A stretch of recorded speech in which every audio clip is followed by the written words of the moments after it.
Então eu vou ler Mateus capítulo 5, versos 29 e 30. Os irmãos podem ficar assentados como estão. Depois da leitura eu vou orar. A palavra de Deus diz: portanto, se o teu olho direito te escandalizar, arranca-o e atira-o para longe de ti. Pois te é melhor que se perca um dos teus membros, do que seja todo o teu corpo lançado no inferno.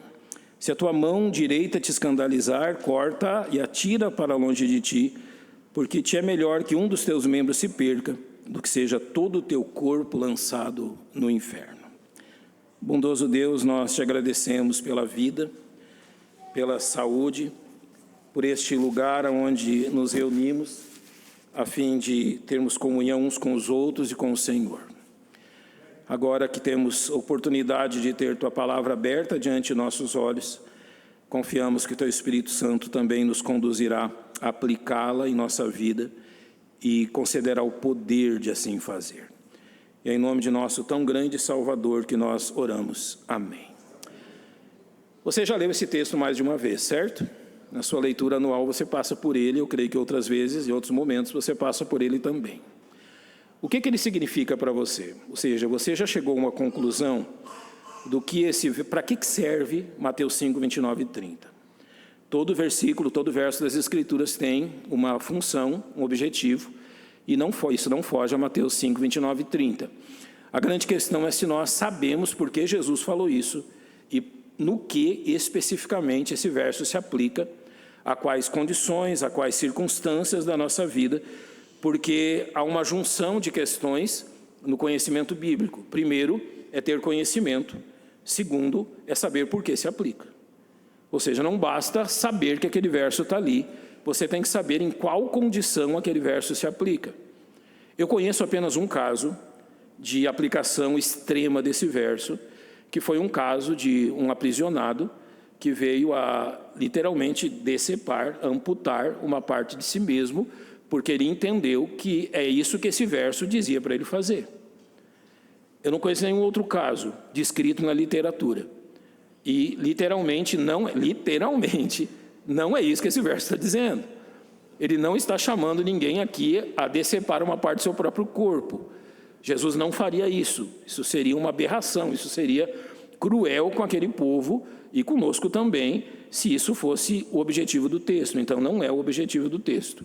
E para isso eu quero contar uma história para vocês que você já deve ter ouvido. Pode passar adiante. Alguém já ouviu falar desse rapaz? Era um Helston? Já ouviram falar? E você lembra da história dele? Ele é um alpinista. Ele estava numa montanha e ele se embrenhou literalmente numa fenda da montanha. Dá para ver um pedaço da fenda. Se depois você procurar, você vai ver que é uma fenda, no máximo tem menos de 1 metro, talvez. Ele entrou por ela. Em algum momento, por algum descuido, algo aconteceu que essa rocha que está diante dele aí, essa rocha se desprendeu e você pode perceber que essa rocha prendeu do antebraço em diante, do antebraço à mão, o braço esquerdo dele. Não era um lugar onde havia um grande fluxo de alpinistas, então ele esperou por 3 dias. Terminou a água, termina tudo, os suprimentos, e ele continua preso. Ele tentou de toda forma, a pedra era pesada demais para ser tirada, ninguém apareceu, e ele ficou preso ali, e ele perderia a vida dele ali. Alguém sabe qual foi a solução? Ele tinha uma pequena, tipo um canivete, não é? Suíço. E ele, na altura do antebraço, ele rompeu os tendões, rompeu a carne, desconjuntou o osso e ficou uma parte dele lá. Mas ele saiu vivo. Uma parte ficou. Para que serve Mateus 5, 29 e 30? Por que contar a história desse homem, uma história tão trágica? É exatamente isso que acontece quando você dá lugar ao pecado. Em algum momento, ele vai te prender. Em algum momento, aquilo que você acha tão inofensivo, para ele, o alpinismo era um esporte de fim de semana, algo das férias, algo prazeroso, algo que ele, vamos dizer, os jovens falam, curtia muito, algo que era realmente um hobby dele, e ele se divertia muito com isso. E foi exatamente dessa diversão que surgiu o grande risco à vida dele, e ele ficou preso nessa rocha, e ele teve que amputar o próprio antebraço. Ele deixou uma parte ali, mas ele salvou a vida dele. Exatamente essa é a aplicação de Mateus 5, 29 e 30. Não literal ao ponto dele, de você perder uma parte física, mas, por vezes, a única forma de se livrar de certos pecados é você cortar uma parte de si mesmo. Não fisicamente, mas em muitas outras aplicações. Por vezes, nós brincamos tanto com o pecado e nos divertimos tanto perto do perigo, que o perigo nos prende. Nos vemos presos e, literalmente, se não tomarmos uma atitude, jamais sairemos dali, até que a morte chegue. Ou seja, jamais sairemos daquele lugar até que nós tomemos uma decisão que verdadeiramente é uma decisão radical. O nome que nós damos a Mateus 5, 29 e 30 é amputação radical. A atitude desse jovem foi radical. Radical por quê? Não radical de raiz, mas radical na forma extrema da atitude. E aquilo que Mateus 5, 29 e 30 ensina é que determinados pecados só são vencidos por ações radicais, por amputações radicais, aonde você precisa perder para ganhar, precisa perder para segurar a sua vida, porque senão aquilo vai acabar com a sua morte. Agora, eu creio que um bom pensamento sobre isso inicia-se em Tiago 1,14, e a palavra de Deus vai dizer assim: mas cada um é tentado quando atraído e engodado pela sua própria concupiscência. Então essa é a realidade.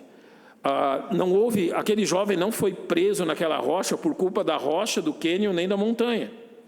A responsabilidade foi toda dele. Nenhum crente em Cristo se vê preso pelo pecado, podendo colocar essa culpa dessa prisão em Satanás. Satanás não é o culpado disso. Tiago está nos dizendo que cada um é tentado. Aqui é o pré-processo dessa prisão, a tentação. E por que ocorre a tentação? Porque nós somos atraídos, somos enganados pelo nosso próprio desejo. Eu vou usar um exemplo disso. Pense em alguma queixa que você tenha na sua vida. Pensa numa pelo menos aí. Uma queixa apenas. Alguma queixa que você sempre repete, que você está se queixando de qualquer coisa que envolva casamento, família, trabalho, qualquer coisa. Conseguiu pensar? Quem é o responsável? Por que você está nessa circunstância? Pela decisão que outros tomaram? Ou pelas suas decisões? Pelas suas decisões. Ninguém é culpado disso. É isso que Tiago está dizendo. Nós somos tentados, atraídos e enganados pelo nosso próprio desejo. Então, aquilo que ele coloca aqui é que, literalmente, esse fogo precisa de 3 elementos. O fogo normal precisa de combustível, comburente e uma fagulha. O que Satanás usa nesse caso são os nossos desejos, tudo o que há no mundo, e ele nos provocando a isso. E este exemplo, ele é bem colocado nisto, no sentido de que o desejo causou a prisão. É interessante que a ordem da palavra de Deus é muito clara quando trata desses desejos e dessas tentações. Por exemplo, 1 Coríntios 6,18 vai dizer assim: fugir da fornicação. E 1 Coríntios 10,14 vai dizer fugir da idolatria. Por exemplo, quando fala do diabo, a Bíblia usa o verbo fugir? Não. Qual verbo a Bíblia usa? Resistir. A Bíblia não diz assim: resistir ao diabo e ele fugirá de vós. Mas a Bíblia não diz resistir à pornografia, resistir ao adultério, resistir à imoralidade e ela fugirá de vós. Diz assim? Não. Quem é que foge aqui? Eu. É minha obrigação de fugir. Então, diante dessa tentação, a minha obrigação é literalmente fugir o mais longe possível. Então, a aplicação de Mateus 5, 29 e 30 é tornar a ação do pecado difícil. De que forma? Realmente trabalhando nisso, trabalhando com essa questão que existe o desejo, existe o momento e existe o provocador, que é Satanás. Então, como que a gente faz para algo não pegar fogo? Você afasta combustível e comburente, certo? Você não quer que pegue fogo em algo. Afasta o combustível, afasta o comburente e não traz o pavio, não traz aquilo que inicia o fogo. Com o pecado é a mesma coisa. Aquilo que Mateus 5, 29 e 30 diz é que você tem que afastar a tentação do seu desejo. Literalmente isso. Agora, olhando especificamente para o texto, a gente percebe uma certa radicalidade aqui, não? Ele vai dizer assim: se o teu olho direito te faz tropeçar, arranca-o. Se a tua mão direita te faz escandalizar, corta. E qual é o objetivo de usar essa expressão? Arranca, corta. É uma decisão definitiva. Sabe qual é o grande problema que os crentes enfrentam na luta com o pecado? A gente quer decisões paliativas. Como é que são decisões paliativas? Não dói muito, não é radical, ela apenas procura evitar o inevitável. Vamos dizer, na saúde é assim, não é um tratamento paliativo, é algo que é inevitável e você precisa ter um certo cuidado com isso. E às vezes a gente trata do pecado assim também. Eu não quero tratar o pecado definitivamente, eu não quero resolver o problema definitivamente. Eu vou usar um exemplo disso. Por vezes, a nossa confissão de pecado não inclui algo muito importante. E Provérbios 28, 13 vai demonstrar isso, eu creio que você conhece bem. O que encobre as suas transgressões nunca prosperará. Isso é definitivo? Nunca, jamais é definitivo? Todos concordam? Nunca, jamais, nunca prosperará. Mas olha a segunda parte. Mas o que as confessa e deixa. Eu uso aqui esse verso para exemplificar algo. Nós somos muito bons em confessar pecado. A gente até confessa o que não fez. Certo? Nós somos bons nisso. Agora, a ordem não para nisso. O que as confessa e deixa. O nosso problema não está na confissão, o nosso problema está no abandono do pecado. E aqui, Mateus 5, 29 e 30, não vai apenas a metade do caminho. É uma solução definitiva contra o pecado. E mais do que isso, deixar o pecado de forma definitiva é cortar todas as possibilidades de acesso àquilo que desejamos. Eu vou usar um exemplo com você. Você já trabalhou com alguém ou já acompanhou alguém, um dependente químico? Você sabe como é feito o tratamento de dependentes químicos em clínicas? Eu acho que você tem alguma ideia sobre isso. Qual é a ideia básica da clínica? Me diga. Impedir o quê? O acesso, não é isso? Você coloca o dependente na clínica para que você, dessa forma, impeça o acesso dele àquilo que ele tanto deseja. A ideia por trás de Mateus 5, 29 e 30 é exatamente essa. Cortar o acesso ao pecado. Por vezes, as soluções paliativas que tomamos, as decisões, notem, eu não estou diminuindo o valor disso. Por vezes nós, num apelo, saímos dos bancos, nos ajoelhamos aqui na frente e dizemos para Deus: Deus, eu nunca mais vou fazer isso. E segunda-feira, está lá o bendito do crente de novo. O que faltou? Você tomou a decisão certa, você tem o rumo certo, faltou cortar o acesso. É isso que Mateus 5, 29 e 30 faz. Ele te encoraja a cortar o acesso àquilo que permite você cometer esse pecado. E é tão interessante que ele vai fazer isso em áreas específicas.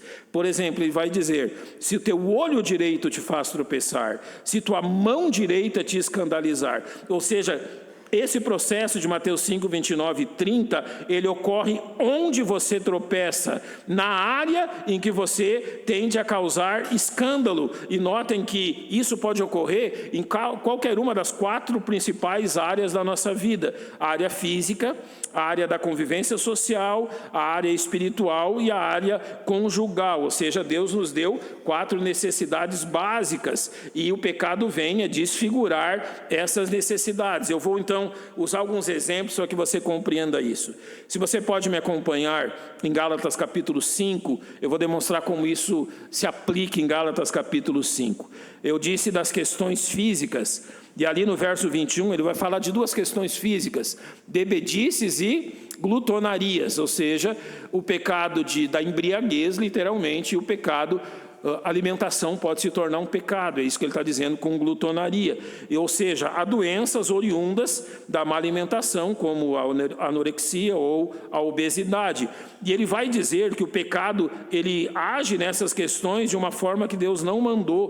Por exemplo, 1 Timóteo 4,3 vai dizer que, dentro de certa religiosidade, há aqueles que proíbem o casamento, ordenando a abstinência dos alimentos que Deus criou para os fiéis. Então, aqui é literalmente uma forma religiosa de negar algo que Deus criou para o nosso bem. Deus criou o alimento para o nosso bem?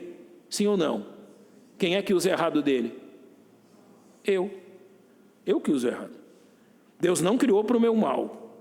Agora, o pecado que há em mim me leva a usar isso de forma errada. Isso é um exemplo. Eu vou adiante, versos 20 e 21. Dizem: inimizades, porfias, emulações, iras, pelejas, dissensões, heresias, invejas, homicídios. Tudo isso fala de dificuldades no relacionamento. Ou seja, Deus nos criou com necessidades sociais. Notem, há uma questão assim, na psicologia se aplica muito isso. Isolamento sempre é igual a doença, patologia. Quando você vê alguém isolado, isso não é bom. Por que não é bom encontrar alguém isolado? Porque Deus não nos criou para viver isolados, certo? Deus nos criou para viver em comunidade. Agora, olha o que o pecado faz com isso. 2 Timóteo capítulo 3. Porque haverá homens amantes de si mesmos, avarentos, presunçosos, soberbos, blasfemos, desobedientes a pais e mães, ingratos, profanos. Então ele diz: sem afeto natural, irreconciliáveis, caluniadores, incontinentes, cruéis, sem amor para com os bons. Deus nos criou na necessidade de estarmos juntos. O que o pecado faz? Nos afasta. Então, há uma necessidade lícita, a convivência social, mas há ação do pecado nisso. A mesma coisa nas questões espirituais, verso 20. Ele fala de idolatria e de feitiçaria. Notem, todos nós somos adoradores. Todos nós temos a necessidade da adoração. A grande questão é, diante de quem nós vamos nos curvar. Há alguns que preferem se curvar diante do sol, da lua, de imagens e assim por diante.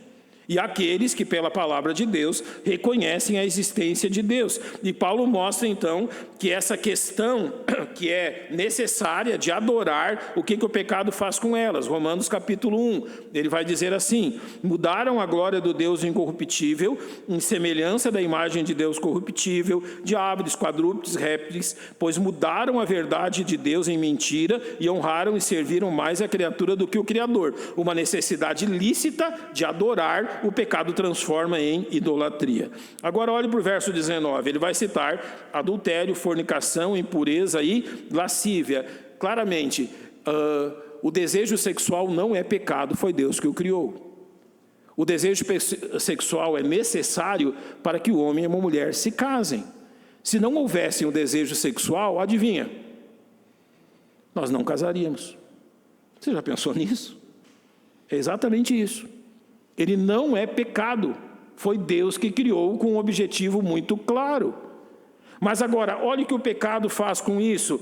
Voltando a Romanos 1, por isso Deus os abandonou às paixões infames, porque até as suas mulheres mudaram o uso natural no contrário à natureza, e semelhantemente também os homens, deixando o uso natural da mulher, se inflamaram em sua sensualidade uns para com os outros, homens com homens, cometendo torpeza e recebendo em si mesmos a recompensa que convinha ao seu erro. Então, por que eu expliquei cada uma destas áreas? Eu falei das questões físicas, eu falei das questões espirituais, eu falei das questões sociais, eu falei das questões que envolvem também a nossa intimidade. Por que é necessário entender essas 4 áreas? Porque quando ele diz assim, se tua mão te faz tropeçar, se o teu pé te faz tropeçar, ele está sendo muito específico.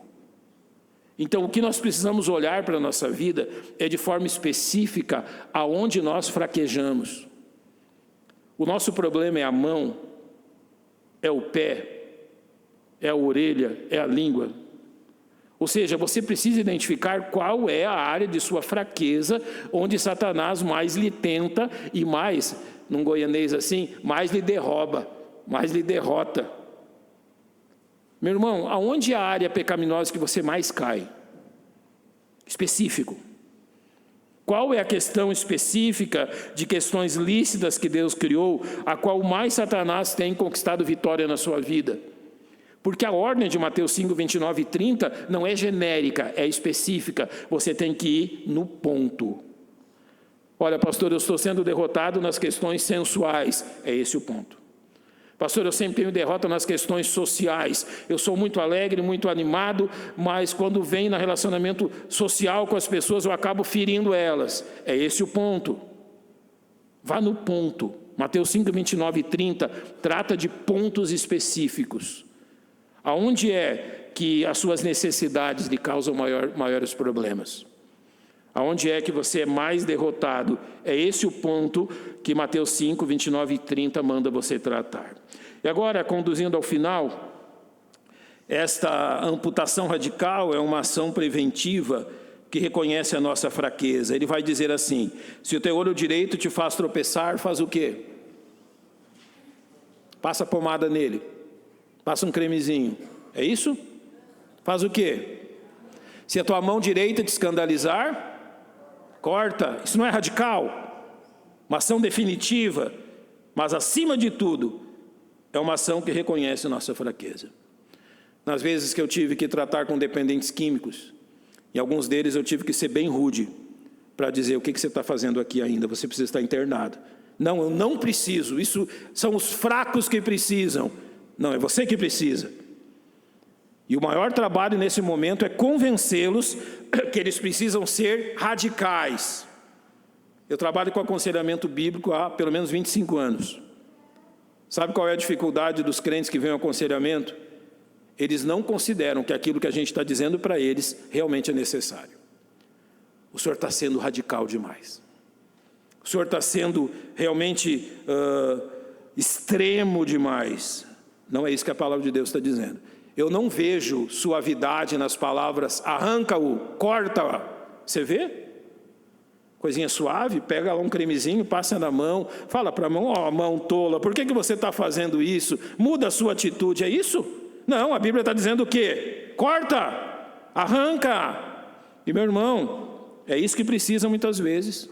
Uma ação radical contra o pecado, porque você está caindo sempre na mesma questão, sem solução. Então, o que a palavra de Deus manda a respeito dessa ação radical? Primeiro, Romanos 13, 14, é precioso nisso. Ele vai dizer assim: revesti-vos do Senhor Jesus Cristo. Você já fez isso. Você está em Cristo. Tudo aquilo que você precisa já lhe foi dado. Revesti-vos é parte da graça de Deus. Agora, qual é a nossa responsabilidade? Não tenhais cuidado da carne em suas concupiscências. Concupiscência significa o quê? Desejos. Não tenhais cuidado, sabe o que significa? Algumas traduções trazem: não alimente. Vamos simplificar: não alimente os seus desejos. Mate a sua velha natureza de inanição. Não fica alimentando os seus desejos. Sabe por que os crentes não vencem pecados? Porque ele alimenta esse pecado. Posso usar um exemplo aqui com todo respeito? Quem aqui tem cachorrinho, gatinho, peixinho, leão, cobra, essas coisas? Pets, né? Pet que a gente chama? É, né? Eu sei que já tem gente com os pets mais estranhos do mundo, né? Nada contra. Eu tenho uma teologia nessa parte que eu só crio o que eu como. Então eu não tenho animal de estimação. Não planto flor, o meu negócio é plantar alface e rúcula, não planto nada que eu não venha comer. Então essa é a minha teologia nessa parte. Se você tem, tranquilo, é o seu dinheiro. Como é que você faz com o seu pet? Pode falar aí a fortuna que você gasta para levar ele lá na... Leva onde mesmo? No pet, é pet shop, olha que coisa incrível, né? Já inventamos um shopping para eles. E daí, como é que funciona lá? Mas já tem um gasto, né? E é certo, isso é certíssimo. Tanto lá no pet shop quanto no veterinário. Se você tem um animal, cuide, né? Cuide, isso é primordial. Agora vamos à aplicação. Qual é o problema?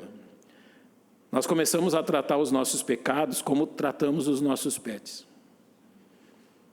A gente leva ele para cuidar, leva para cuidar do pelo, leva para cuidar de um monte de coisa. Agora deixa eu usar mais um exemplo que você vai entender o que eu estou dizendo.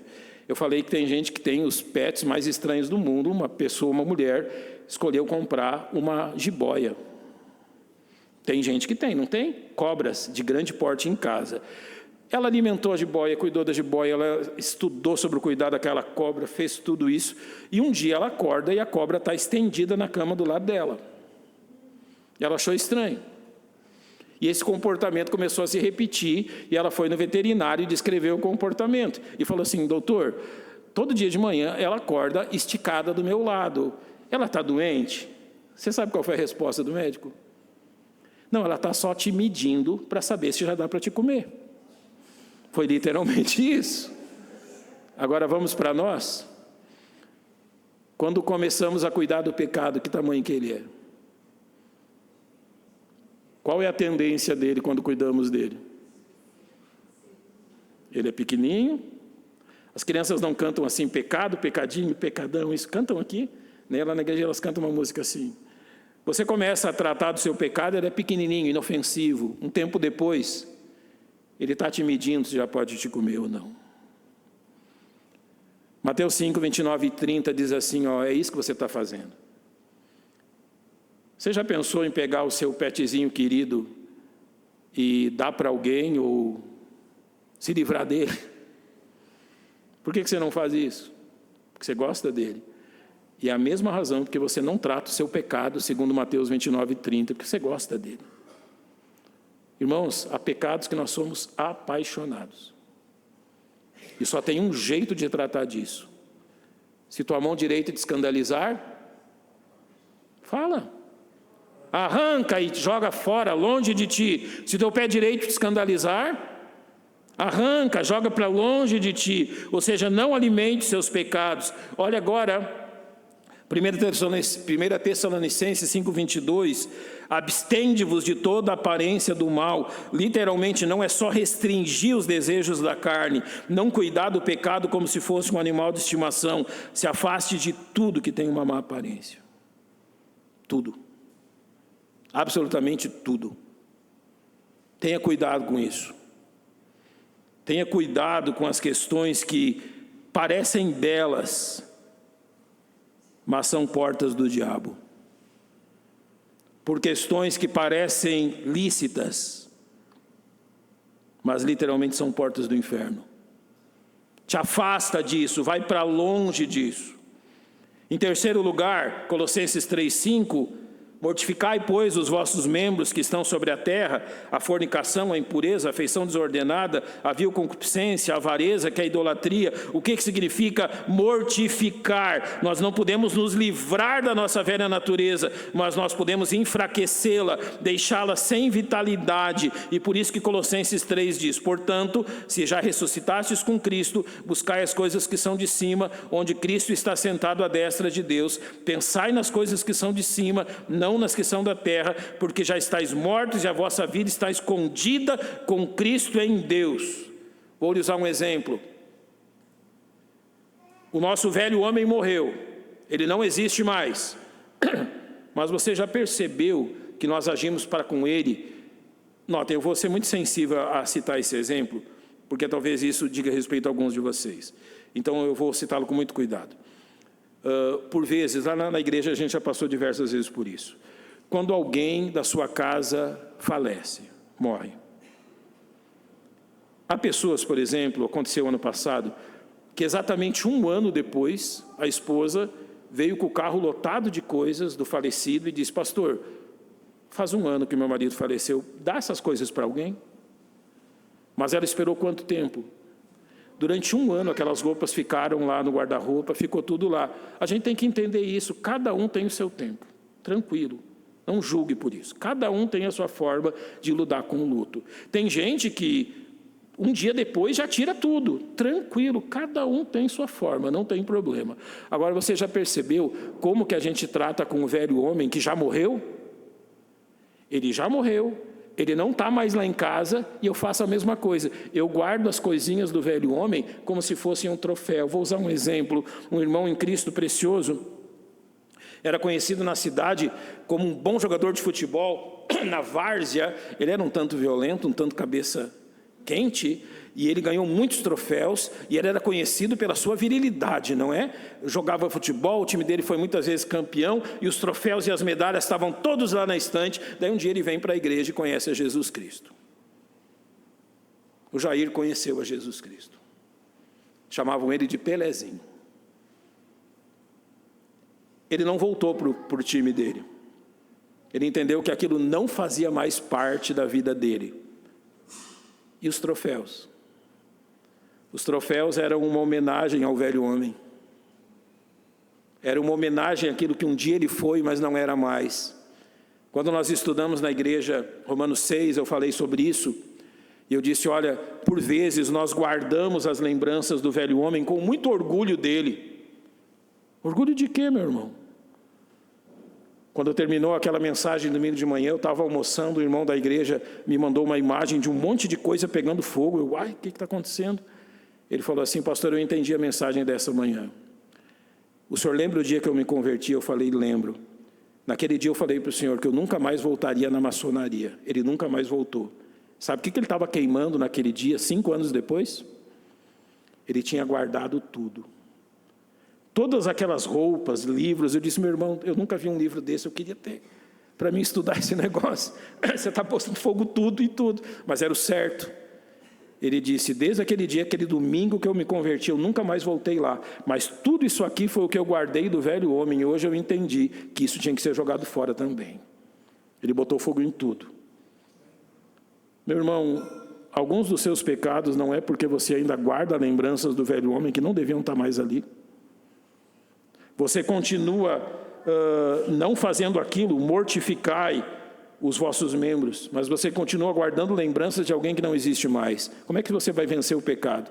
Você não vai arrancar a mão ou o pé, você vai arrancar tudo isso que era desse velho homem e jogado fora. Um irmão da nossa igreja, quando se converteu, ele tinha uma pilha de discos, ainda discos, não é? De rock and roll.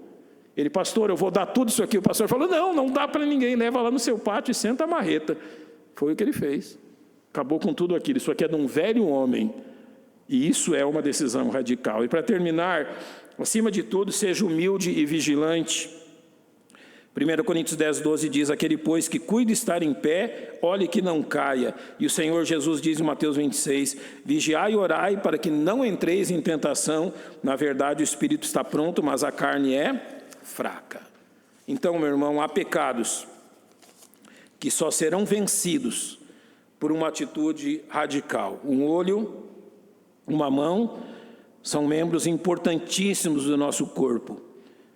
E assim como eles, nós temos muitas outras coisas valiosas, mundanamente, das quais precisamos estar livres. Lembra do jovem Éron?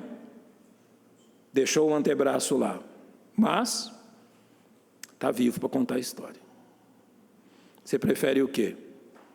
Morrer lá por causa daquele pecado, daquela teimosia, ou deixar lá, eu vou usar, o seu orgulho, mas hoje está aqui humildemente vivo?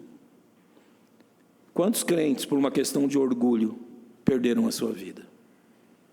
Então, Mateus 5, 29 e 30 é literalmente esse pensamento. Se eu me permitir prender pelo pecado, eu não vou ter dó nenhuma de amputar uma parte, para que aquilo fique como uma marca da minha teimosia, mas eu continue vivo para servir a Deus. Às vezes, para vencer o pecado, é necessário uma ação extrema, radical. Você tem feito isso? Faça. Identifique a área, identifique a questão e tome o cuidado de separar-se dela completamente. Não dê mais lugar a ela. É isso que o Senhor Jesus ordena em Mateus 5, 29 e 30.